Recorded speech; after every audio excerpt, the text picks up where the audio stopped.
শান্তকালীন সংবাদে সবাইকে সুস্বাগত জানাচ্ছি। আমি আঁকি গ্যালারি। আসসালামু আলাইকুম রহমতুল্লাহি ওবারাকাতুহু। প্রতিদিনের মতো আজকের পুরো খবর জুড়ে থাকবো আমি ইনশাআল্লাহ।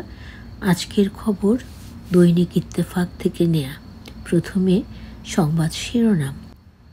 গণভবন হবে জুলাই, গণ অভ্যুত্থান স্মৃতি জাদুঘর। শহীদদের ও আহতদের মূল তালিকা হয়ে গেছে প্রধান উপদেষ্টা ডক্টর মোহাম্মদ ইউনূস। বন্যা দুর্গতদের জন্য $40 লাখ ঘোষণা জাতিসংঘের। 2.5 কোটি কর্মসংস্থান সৃষ্টি ও কর ছাড় বাড়ানো হবে 10 গুণ। কমলা হ্যারিস। কমলা এবং ট্রাম্পের ভাগ্য নির্ধারণ করতে পারে পেনসিলভেনিয়া, জর্জিয়া। এই ছিল আজকের দেশ বিদেশের খবরের সংবাদ শিরোনাম। এবার মূল খবরে চলে যাব। আসসালামু আলাইকুম রহমতুল্লাহি ওয়া বারাকাতুহু। গণভবন হবে জুলাই গণ অভ্যুত্থান স্মৃতি জাদুঘর। গণভবনকে জুলাই গণ অভ্যুত্থান স্মৃতি জাদুঘর করার সিদ্ধান্ত নিয়েছে অন্তর্বর্তী সরকার ডক্টর মোহাম্মদ ইউনূস। বৃহস্পতিবার 5 সেপ্টেম্বর অন্তর্বর্তী সরকারের প্রধান উপদেষ্টা ডক্টর মোহাম্মদ ইউনূসের নেতৃত্বে উপদেষ্টা পরিষদের বৈঠকে এই সিদ্ধান্ত নেওয়া হয়। বৈঠক শেষে সন্ধ্যায় রাজধানীর ফরেন সার্ভিস একাডেমিতে সংবাদ সম্মেলনে এ তথ্য জানান যুব ও ক্রীড়া মন্ত্রণালয়ের উপদেষ্টা আসিফ মাহমুদ।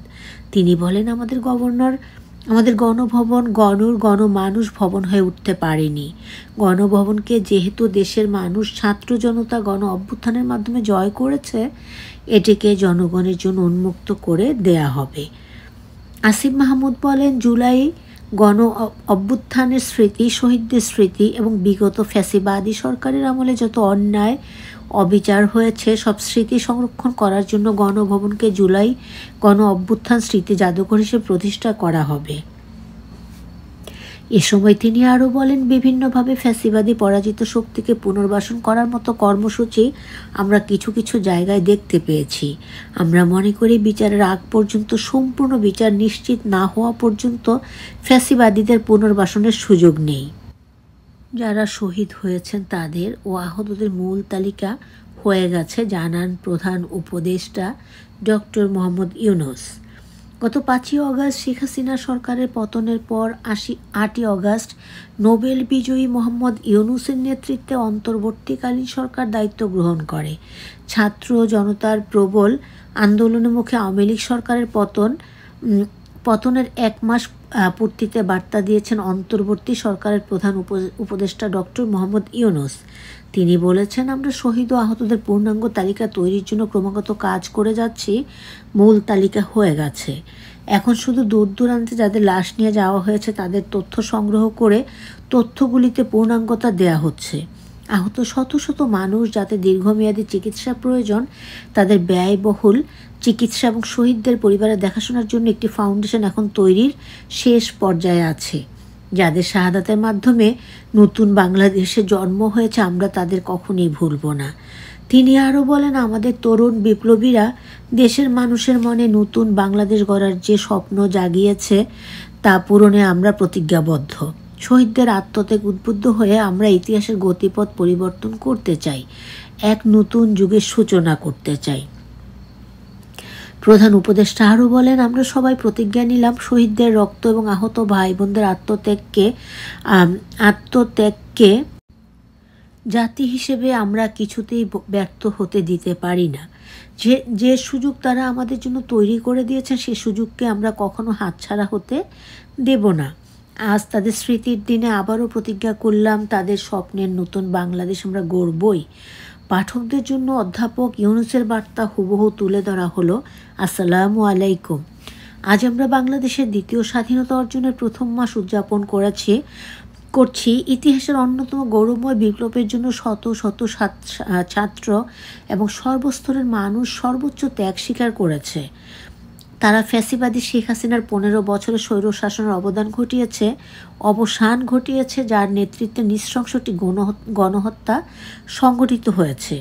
শেখ হাসিনা একটি দুর্নীতিগ্রস্ত রাষ্ট্র এবং একটি ভঙ্গুর অর্থনীতি রেখে দেশ ছেড়ে পালিয়েছেন। আমাদের বাংলাদেশকে এর পূর্ণ গৌরবে প্রতিষ্ঠিত করার দায়িত্ব আমাদেরই। আজ আমি সেই সাহসী তরুণ শ্রমিক, দিনমজুর, পেশাজীবীদের স্মরণ করছি, যারা জঘন্য হত্যাকারী ফ্যাসিবাদী যারা জঘন্য হত্যাকারী ফ্যাসিবাদী শক্তিকে মোকাবেলা করতে গিয়ে মৃত্যুকে আলিঙ্গন করেছিল। স্মরণ করছি আন্দোলন চলাকালে নিহত সাংবাদিকদের। আজ আমি এই বিপ্লবে শাহাদাত বরণকারী সবার প্রতি গভীর শ্রদ্ধা জানাই। আমি অভিবাদন জানাই হাজার হাজার মানুষকেও, যারা আহত হয়েছেন, প্রাণঘাতী আঘাতের শিকার হয়ে চিরদিনের জন্য পঙ্গু হয়েছেন কিংবা চক্ষু হারিয়েছেন।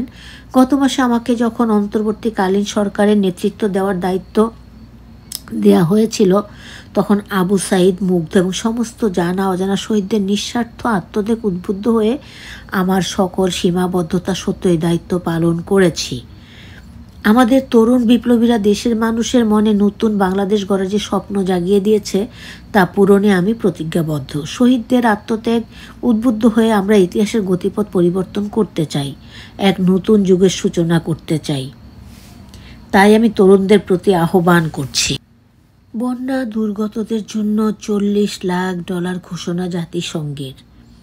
ভয়াবহ বন্যায় বিধ্বস্ত বাংলাদেশের জন্য জাতিসংঘের সেন্ট্রাল ইমার্জেন্সি রেসপন্স ফান্ড থেকে $40 লাখ বরাদ্দ করা হয়েছে। জাতিসংঘ মহাসচিব আন্তোনিও গুতেরেসের মুখপাত্র স্টেফেন ডুজারিক নিয়মিত ব্রিফিংয়ে এই কথা জানিয়েছেন। তিনি বলেন, জাতিসংঘের ভারপ্রাপ্ত জরুরি ত্রাণ সমন্বয়কারী জুয়েস মাসুয়া বাংলাদেশে ক্ষতিগ্রস্ত প্রায় 60 লাখ মানুষকে বন্যা মোকাবেলায় অর্থ বরাদ্দ করেছেন। তথ্য বলছে প্রায় 17 লাখ শিক্ষার্থী বন্যায় প্রভাবিত হয়েছে। বন্যায় পানি সম্পদ ও মৎস্য খাতে আনুমানিক $156 মিলিয়ন ক্ষতি হয়েছে। স্টিফেন ডুজারিক বলেন, আমরা আমাদের মানবিক অংশীদারদেরকে সঙ্গে মিলে সরকারের নেতৃত্বে বন্যা মোকাবেলায় সহায়তা করছি। আমরা এই বন্যায় ক্ষতিগ্রস্ত দুর্বল মানুষ এবং গোষ্ঠীগুলোকে সহায়তা করার জন্য স্থানীয় প্রচেষ্টার সহায়তা করছি। ঘূর্ণিঝড় রেমাল এবং চলমান বিধ্বস্তি আকস্মিক বন্যাসহ এবছর বাংলাদেশে 4টি বড় জলবায়ু সম্পর্কিত দুর্যোগের কবলে পড়েছে। এর ফলে দেশের প্রায় 30% এলাকা জুড়ে প্রায় 1,30,00,000 মানুষ ক্ষতিগ্রস্ত হয়েছে। এবার আসছি আন্তর্জাতিক সংবাদে। 2.5 কোটি কর্মসংস্থান সৃষ্টি ও কর ছাড় বাড়ানো হবে 10 গুণ, কমলা হ্যারিস। যুক্তরাষ্ট্রে প্রেসিডেন্ট নির্বাচনে জয়ী হলে 2.5 কোটি কর্মসংস্থান সৃষ্টি এবং কর ছাড়ের হার 10 গুণ বাড়ানোর অঙ্গীকার করেছেন ডেমোক্র্যাট প্রার্থী কমলা হ্যারিস। বুধবার একটি সমাবেশে প্রতিশ্রুতি দিয়েছেন তিনি। এদিকে রিপাবলিকান কংগ্রেসম্যান লিজ চেনি কমলা হ্যারিসকে ভোট দেওয়ার ঘোষণা দিয়েছেন। নিউ হ্যাম্পশায়ার রাজ্যের পোর্টসমাউথ শহরে এক নির্বাচনী জনসভায় কমলা হ্যারিস জানান, প্রেসিডেন্ট পদে নির্বাচিত হলে তিনি ক্ষুদ্র ব্যবসার মাধ্যমে কর্মসংস্থান সৃষ্টির জন্য বিশেষ কর্মসূচি গ্রহণ করবেন। সেই সঙ্গে পরিকল্পনার অঙ্গ হিসাবে ক্ষুদ্র ব্যবসায়ীদেরকে কর ছাড়ের সীমা $5,000 থেকে বাড়িয়ে $50,000 করারও প্রতিশ্রুতি দেন। জো বাইডেন সরকারের ভাইস প্রেসিডেন্ট কমলা সরাসরি তার প্রতিদ্বন্দ্বী রিপাবলিকান পার্টির প্রার্থী ডোনাল্ড ট্রাম্পের জামানার আর্থিক নীতির সমালোচনা করেন। তার অভিযোগ ট্রাম্প প্রেসিডেন্ট থাকাকালীন আমেরিকার নাগরিকদের কর্মসংস্থান কমতে শুরু করে, আর ছোট ব্যবসায়ীদের সংকট বাড়তে থাকে।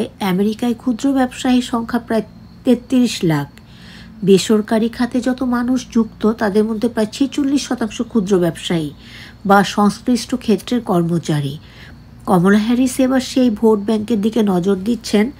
এদিকে উইয়োমিং রাজ্যের সাবেক রিপাবলিকান কংগ্রেসম্যান লিজ চেনি জানিয়েছেন তিনি কমলা হ্যারিসকেই ভোট দেবেন। বুধবার নর্থ ক্যারোলিনের ডিউক ইউনিভার্সিটিতে দেয়া বক্তব্যে লিজ চেনি বলেন, এখন সময়টা খুবই গুরুত্বপূর্ণ। তিনি বলেন, ট্রাম্প কতটা বিপজ্জনক তা আমাদের বুঝতে হবে। জনগণের উচিত তাকে ভোট না দেয়া, বিশেষ করে ব্যাটল গ্রাউন্ড রাজ্যগুলোতে সতর্কতার সঙ্গে ভোট দিতে হবে বলে উল্লেখ করেন লিজ চেনি। তিনি সাবেক মার্কিন ভাইস প্রেসিডেন্ট ডিক চেনির বড় সন্তান। রয়টার্স ও CNN। কমলা ট্রাম্পের ভাগ্য নির্ধারণ করতে পেনসিলভেনিয়া, জর্জিয়া যুক্তরাষ্ট্রের প্রেসিডেন্ট নির্বাচন আগামী 5ই নভেম্বর। এ নিয়ে ডেমোক্রেট রিপাবলিকান প্রার্থীর জোর প্রচারণা চলছে। তবে দেশটিতে কে হোয়াইট হাউসে যাবেন তা নির্ধারণ করে মূলত 6টি রাজ্য। এই রাজ্যগুলোকে ব্যাটল গ্রাউন্ড রাজ্য বলে উল্লেখ করা হয়। মার্কিন সংবাদ মাধ্যম CNN প্রেসিডেন্ট নির্বাচনের নির্ধারক রাজ্যগুলোতে জরিপ চালিয়েছে। এতে দেখা যায় পেনসিলভেনিয়া এবং জর্জিয়া দুই প্রার্থীর ভাগ্য নির্ধারণ করতে পারে। গতকাল বুধবার CNN SSRS এর জরিপ প্রকাশ করা হয়। এতে দেখা যায় নভেম্বরের নির্বাচনে ডেমোক্রেট প্রার্থী হ্যারিস আগের চেয়ে ভালো অবস্থানে আছেন। প্রেসিডেন্ট জো বাইডেন সরে দাঁড়ানোর পর ডেমোক্রেট প্রার্থীর জনপ্রিয়তা বাড়তে থাকে। জয়ের জন্য 270টি ইলেকটোরাল কলেজ ভোট পেতে হয়। জরিপে দেখা যায় এই ভোট অর্জন করার জন্য কমলা হ্যারিসের সামনে বিভিন্ন পথ খোলা আছে। তবে হ্যারিসের সেই আশাকে হতাশা করতে পারেন রিপাবলিকান প্রার্থী ডোনাল্ড ট্রাম্প। তিনি কয়েকটি ব্যাটল গ্রাউন্ড বা সুইং টেস্টে কমলাকে ধরাশায়ী করতে পারেন এমন তথ্য পাওয়া যাচ্ছে। জরিপে দেখা যায় উইসকনসিনে 50% ভোটার কমলা এবং 44% সমর্থন করেছেন ট্রাম্পকে। মিশিগানে কমলাকে 48% এবং ট্রাম্পকে সমর্থন করেছেন 43% ভোটার। অ্যারিজোনায় সাবেক প্রেসিডেন্ট ট্রাম্পকে ভোট দিতে চায় 49% এবং কমলাকে চায় 44%। জর্জিয়া এবং নেভাদায় যে কে জিতবে তা স্পষ্ট করে বোঝা যাচ্ছে না। এখানে হ্যারিসকে 48% ট্রাম্পকে পছন্দ করেন 47% ভোটার। পেনসিলভেনিয়া এই দুই প্রার্থী 47% ভোটের সমর্থন পেয়েছেন CNN। জুম্মা মুবারক, তাই জুম্মার একটা খবর সেটাও দৈনিক ইত্তেফাক থেকে দিয়ে দিলাম। জুম্মার দিনে কখন দোয়া কবুল হয়? সাপ্তাহিক শ্রেষ্ঠ দিন শুক্রবার। মুসলমানদের জন্য এই দিন অধিক গুরুত্বপূর্ণ। এই দিনের কিছু সময় আল্লাহ বান্দার দোয়া কবুল করেন বলে হাদিসে এসেছে। বিভিন্ন বর্ণনায় বিভিন্ন সময়ের কথা উল্লেখ হয়েছে। তবে জুম্মার দিনে দোয়া কবুলের বিশেষ সময় কোনটি সেটা নিয়ে মতানৈক্য থাকলেও দোয়া কবুল হওয়ার ব্যাপারে কারো কোনো দ্বিমত নেই। জাবের ইবনে আবদুল্লাহ রাদিয়াল্লাহু থেকে বর্ণিত হাদিসে রাসূল করিম সাল্লাল্লাহু আলাইহি সাল্লাম বলেন, জুম্মার দিনে এমন একটা সময় রয়েছে যাতে আল্লাহর বান্দা আল্লাহর কাছে যা চায় আল্লাহ তাই দেন। অতএব তোমরা আসরের শেষ সময়ে তা তালাশ করো।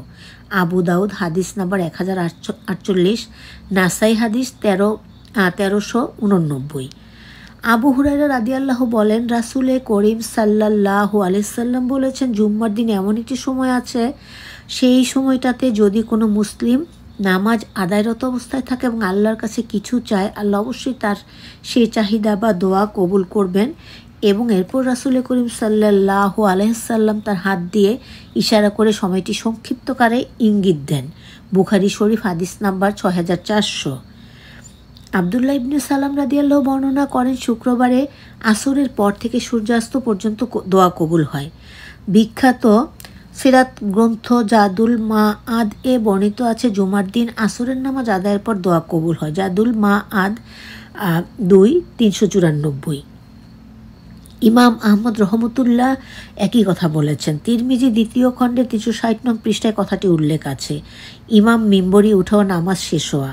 আবু দারদা ইবনে আবু মুসা আশআরি রাদিয়াল্লাহুতে বর্ণিত, তিনি বলেন, আমি আমার বাবাকে বলতে শুনেছি, তিনি বলেন, আমি রাসূল করিম সাল্লাল্লাহু আলাইহি সাল্লামকে বলতে শুনেছি, তিনি জুমার দিনের বিশেষ মুহূর্ত সম্পর্কে বলেছেন, ইমামের মিম্বরে বসার সময় থেকে নামাজ শেষ করা পর্যন্ত সময়টি শেষ বিশেষ মুহূর্ত। আবু দাউদ হাদিস নাম্বার 1049। আসরের শেষ সময় অর্থাৎ সূর্য ডুবার আগ মুহূর্তে জাবের ইবনে আবদুল্লাহ রাদিয়াল্লাহু থেকে বর্ণিত, রাসূল করিম সাল্লাল্লাহু আলাইহি ওয়াসাল্লাম বলেছেন, জুমার দিনে 12 ঘন্টার মধ্যে এমন একটি মুহূর্ত রয়েছে, যদি কোনো মুসলিম ওই সময় আল্লাহর কাছে কিছু কামনা করে তাহলে মহান আল্লাহ সর্বশক্তিমান তার সে আশা পূর্ণ করেন। এই মুহূর্তটি তোমরা আসরের শেষ সময় অনুসন্ধান করো। আবু দাউদ হাদিস নাম্বার 1048। আনাস ইবনে মালিক রাদিয়াল্লাহু থেকে বর্ণিত আছে, জুম্মাবারে একটি সময় আছে যেটাতে বান্দা আল্লাহর কাছে কোনো কিছু চাইলে আল্লাহ তাকে তা দিয়ে থাকেন। মুসান্নাফ হাদিস নাম্বার 5588। এই ছিল আজকের দৈনিক ইত্তেফাক থেকে নেয়া বিশেষ কিছু গুরুত্বপূর্ণ খবর। জুম্মা মোবারক সবার জন্য। আসসালামু আলাইকুম রহমতুল্লাহি ওয়া বারাকাতুহু।